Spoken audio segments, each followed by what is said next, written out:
Hello दोस्तों, मैं आप सभी का स्वागत करता हूं अपने यूट्यूब चैनल रेमो बाबा कंपटीशन में। तो आज हम देखेंगे आईपीसी धाराएं जो पहले आईपीसी थी, जो अब 2023 के कानून के अनुसार बदल दी गई हैं 2023 में, और जिन्हें भारतीय न्याय संहिता कर दिया गया, बीएनएस आईपीएस आईपीसी को बीएनएस में बदल दिया गया। तो आज हम देखेंगे कि कुछ जो प्रमुख हैं उनको देखेंगे कौन कौन सी हैं। तो पहले देख लेते हैं जो पहले क्या थी, जो आईपीसी धारा थी, जो दंड प्रक्रिया भारतीय दंड संहिता थी। जो पहले क्या थी, भारतीय दंड संहिता आईपीसी, इंडियन पीनल कोड।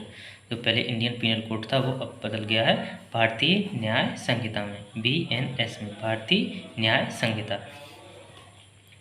ये कब, 2023 में। और ये लागू कब होगा, ये लागू हुआ 1 जुलाई 2024 को। ये 1 जुलाई 2024 को, लेकिन ये बना कब था, 2023 में। लागू कब हुआ, 1 जुलाई 2024 को। प्रधानमंत्री कौन लागू कब हुआ, 1 जुलाई 2024। प्रधानमंत्री कौन थे इस टाइम पे, कौन हैं, थे नहीं हैं, कौन प्रधानमंत्री कौन है, नरेंद्र मोदी। कौन है, नरेंद्र मोदी। प्रधानमंत्री इस टाइम के कौन है, नरेंद्र मोदी। तो इनमें किन किन का परिवर्तन किया गया है, जो भारतीय संसद ने किया है। किसने किया, किसके द्वारा किया गया, भारतीय संसद के द्वारा किया गया परिवर्तन, बदलाव किया गया है। तो इस किस में किया गया, जो थे, जो भारतीय दंड संहिता 1860 की, जो भारतीय दंड संहिता 1860 की थी, उसको किसमें बदल दिया गया, भारतीय न्याय संहिता 2023 में। भारतीय दंड संहिता 1860 को भारतीय न्याय संहिता 2023 में बदल दिया गया। दंड प्रक्रिया संहिता 1973, दंड प्रक्रिया संहिता को बदल दिया भारतीय नागरिक सुरक्षा संहिता, भारतीय नागरिक सुरक्षा संहिता 2023, भारतीय नागरिक सुरक्षा संहिता 2023। और भारतीय साक्ष्य अधिनियम 1872, भारतीय साक्ष्य अधिनियम 1872 को किसमें बदल दिया गया, भारतीय साक्ष्य अधिनियम 1872 को बदल दिया गया भारतीय साक्ष्य अधिनियम 2023 में। भारतीय साक्ष्य अधिनियम 2023 में बदल दिया गया। किसमें बदल दिया, भारतीय साक्ष्य अधिनियम 2023 में बदल दिया गया है। ये बहुत इंपॉर्टेंट है, जो हाल ही में बदलाव हुआ है, और ये 2024 में ही लागू हुई है। तो ये यूपीएसआई के लिए बहुत इंपॉर्टेंट है, और यूपीएसआई में बहुत पूछे जाते हैं। यूपीएसआई में तो इनका बहुत विस्तार से पूछे जाते हैं यूपीएसआई में।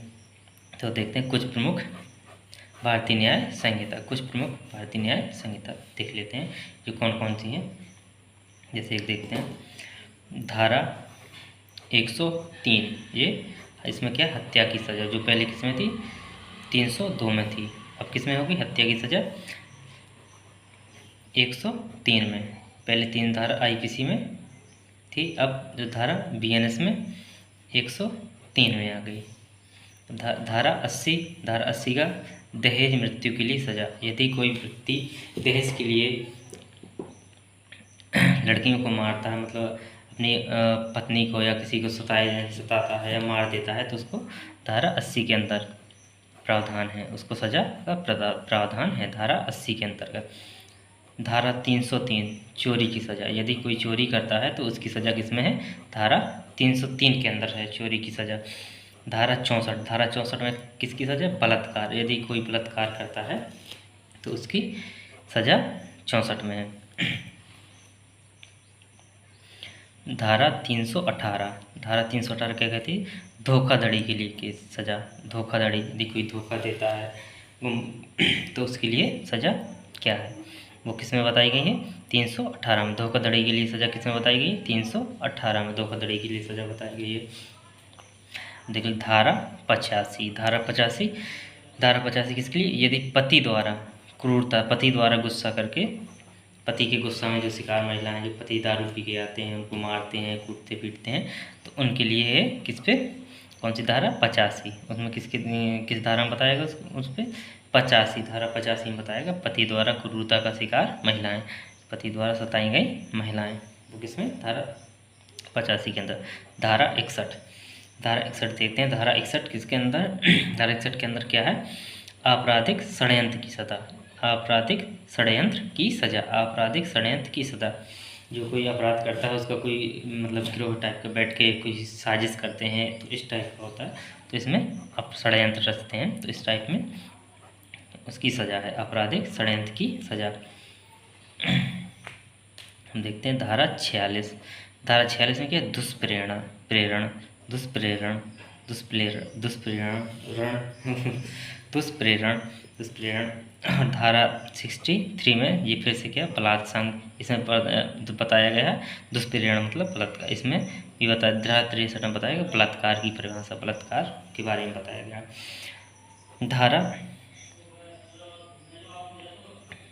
ये 2 बार नोट हो गई है, तो धारा 303 ये चोरी की, पहले पता चला 303। धारा 309, धारा 309 लूट, लूट करना, किसी को घर को लूट, जो लोग लूट लेते हैं 2-3 लोग, तो उसको लूट, डकैती। धारा 310 2 में, धारा 310 2 में क्या है? डकैती। धारा 310 2 में डकैती है। डकैती कितनी होती है? 5 से अधिक लोग हों तो डकैती हो जाती है, ठीक है। और धारा 318 1 में, धारा 318 1 में छल, छल धोखा को परिभाषित किया गया है। धारा 318 1 में छल है। धारा 138, धारा 138 में अपहरण, किसी को अगवा कर लेना, अपहरण। धारा 138 में, धारा 138 में अपहरण है। देखते हैं धारा 130। धारा 130 क्या कहती है? हमला, किसी के ऊपर हमला करना। धारा 130 में है क्या? हमला। और धारा 101 में, धारा 101 में क्या? हत्या, किसी का मर्डर करना। धारा 101 में हत्या, किसी का मर्डर करना। 1-2 और इम्पोर्टेंट है, ये इम्पोर्ट देख लेते हैं, बहुत इम्पोर्टेंट है। धारा 74, धारा 74 महिला लज्जा भंग, किसी को बेइज्जती करना, किसी को बेइज्जत कर देना किसी बीच समाज में, तो उसकी जिससे लज्जा, जिससे उसकी शर्म टूट जाए, उससे लज्जा भंग हो जाती है। धारा 88 गर्भपात, धारा 88 गर्भपात, गर्भपात। धारा 88 में क्या है? गर्भपात। Thank you guys, please like and subscribe, अच्छा लगा हो तो।